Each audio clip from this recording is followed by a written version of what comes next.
अवधूत चिंतन श्री गुरुदेव दत्त श्री स्वामी समर्थ। नमस्कार, तुम्हा सर्वांचं आपल्या स्वामी शक्ती या चॅनलमध्ये मनापासून स्वागत आहे। स्वामी तुम्हा सर्वांच्या सर्व इच्छा पूर्ण करो एवढीच स्वामींच्या चरणी प्रार्थना करते आणि आपल्या आजच्या या नवीन आणि सुंदर व्हिडिओला पुन्हा एकदा नव्याने सुरुवात करते।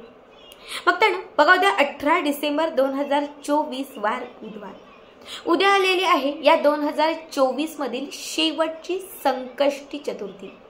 बघा, संकष्टी जिच्या नावातच सगळं काही आहे, संकटांचा नाश करणारी, संकट नष्ट करणारी। संकष्टीचं जे व्रत आहे हे गणपती बाप्पांसाठी समर्पित आहे। असं म्हटलं जातं की एक संकष्टीचं व्रत धरल्याने आपली असंख्य पापांतून दुःखांतून नष्टता होते आणि मनातील कितीही कठीण असणारी इच्छा पूर्ण होते। बऱ्याच वेळा जेव्हा व्रत करणं शक्य नसते अशा वेळेस तुम्ही या दिवशी एखादा उपाय किंवा एखादी सेवा केली तरीही तुम्हाला संकष्टीच्या व्रताचा तितकंच पुण्य लाभते। आजच्या व्हिडिओमध्ये मी तुम्हाला याच संकष्टी चतुर्थीला करावायचा एक सर्वात प्रभावी अत्यंत महत्त्वाचा उपाय सांगणार आहे। बघा, उद्या संकष्टीच्या दिवशी जरी खूप काही जमलं नाही, उपवासही करणं शक्य झालं नाही, तरी हा उपाय आवर्जून करा। उद्या संकष्टी चतुर्थीला सकाळीच या एका झाडाचं पान आपल्या घरात आणा आणि हे पान उद्याच्या दिवशी आपल्या घरात स्थापन करा। याने गणपती बाप्पाची अखंड कृपा तुमच्या घरावर राहील। घरावर आलेलं मोठ्यातील मोठं विघ्न, संकट दूर होईल। तुमच्या मनातील प्रत्येक इच्छा पूर्ण होईल आणि तुमच्या आयुष्यामध्ये, तुमच्या जीवनामध्ये नेहमीच गणपती बाप्पांचा वरदहस्त राहील। ज्या घरात गणपती बाप्पांचा वरदहस्त असतो, ज्या घरात गणपती बाप्पांची कृपा असते, त्या घरामध्ये आयुष्यभर सुख आणि समृद्धी यांचीच वस्ती असते। बघा, गणपती बाप्पा ज्यांना बुद्धीचे दैवत म्हणतो, गणपती बाप्पा जे संकट हरते, जे दुःख हरते असतात आणि आपल्या जीवनामध्ये ते सुख करते असतात। म्हणून आपण जेव्हा आरती म्हणतो तेव्हा काय म्हणतो? सुख करता दुःख हरता, कारण ते दुःख हरण करतात आणि आपल्या जीवनामध्ये म्हणजे प्रत्येक भक्ताच्या जीवनामध्ये ते सुख आणतात। बघा, उद्या संकष्टीला सकाळी लवकर उठायचं आहे, स्वच्छ सुंदर पवित्र स्नान करायचं आहे। त्यानंतर आपल्याला सकाळीच हा उपाय करायचा आहे। देवघरात तुम्ही गणपती बाप्पांची पूजा अर्चा करत असाल किंवा तुम्ही बाप्पांना अभिषेक वगैरे घालत असाल, गणपती बाप्पांच्या मंदिरात वगैरे जात असाल, तर हे सगळं उरकायचं आहे। पण दुपारी 12च्या आत, सकाळी 6 ते दुपारी 12 या दरम्यान कधीही तुम्ही हा उपाय करू शकता। अगदी पहाटे 5 वाजता जरी केला तरी चालेल, पण 12च्या आत हा उपाय करायचा आहे। यासाठी आपल्याला ज्या झाडाचं पान लागणार आहे ते झाड म्हणजे पांढऱ्या रंगाची रुई। एक सफेद रंगाच्या रुईचं आणि एक लाल रंगाच्या जास्वंदीचं पान तुम्हाला आपल्या घरात आणायचं आहे। बघा, एक पांढरी रुई म्हणजे सफेद रुई आणि त्याच्यासोबत तुम्हाला लाल रंगाची जास्वंद, ही 2 पानं आपल्या घरात आणायची आहेत।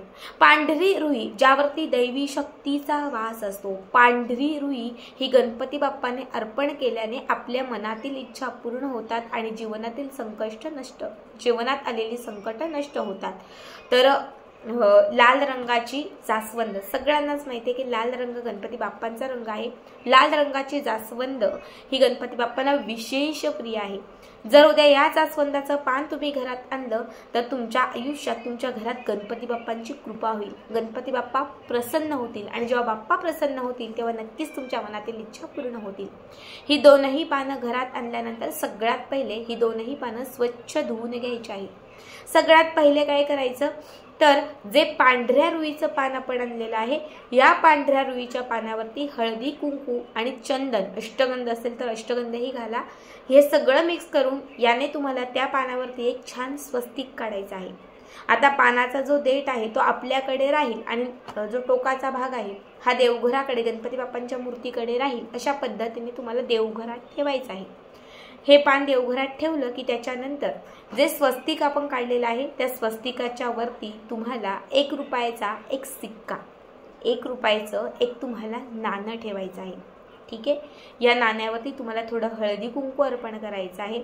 या नाण्यावरती थोड्या फुलांच्या पाकळ्या अर्पण करायच्या आहेत। 1 अख्खं लवंग ठेवायचं आहे, 1 हिरवा वेलदोडा तिथे ठेवायचा आहे आणि त्याच्यानंतर तुम्हाला त्याच्यावरती 1 अख्खी सुपारी ठेवायची आहे।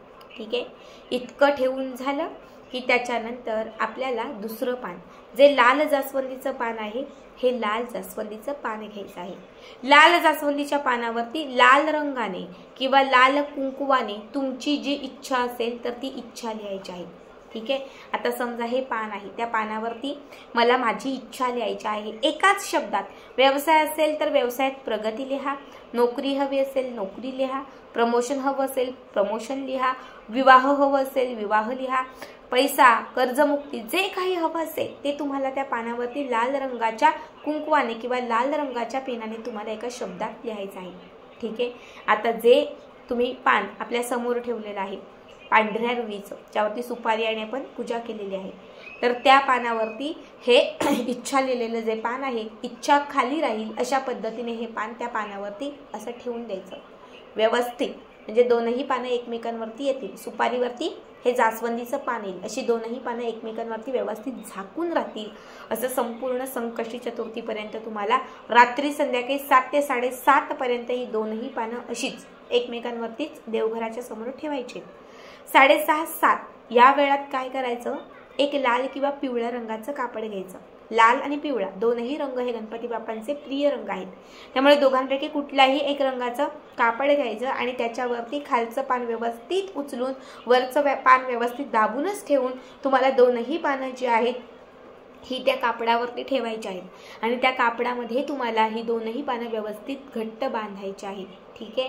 आता ही पानं बांधल्यानंतर ही जी पोटली तयार होईल ही तुम्हाला जर यश हवं असेल व्यवसायात तर व्यवसायाच्या गल्ल्यात ठेवा. जर ही पोटली तुम्हाला तुमच्या घरात ठेवायची असेल तिजोरीत तर तुम्ही तिजोरीत ठेवा. घरात सुख समृद्धी हवी असेल, घरातील आजार पण जावं असं वाटत असेल तर ही पोटली जी आहे ती घराच्या मुख्य प्रवेशद्वाराला लावा. आतून बाहेरून कुठेही चालेल, फक्त मुख्य प्रवेशद्वार जे आहे तिथे लावा. जर तुमच्या म्हणजे तुमच्या व्यवसायाच्या ठिकाणी तुम्हाला प्रमोशन हवं असेल, बॉस त्रास देत असेल, व्यवसायाच्या ठिकाणी तुमची प्रगती खुंटली नसेल, कामात मन लागत नसेल तर ही पोटली आपल्या बॅगेत ठेवली तरीही चालेल. कमीत कमी पुढची चतुर्थी येईपर्यंत, म्हणजे आज तुम्ही हे स्वतः जवळ ठेवलं तर पुढची संकष्टी चतुर्थी येईपर्यंत म्हणजे 15 दिवस तरी आपल्याला हे आपल्या सोबत ठेवून द्यायचं आहे. पुढची जी विनायक चतुर्थी बघा, महिन्यातून 2 चतुर्थी असतात. 15 दिवसात विनायक चतुर्थी असते आणि 15 दिवसामध्ये संकष्टी चतुर्थी असते.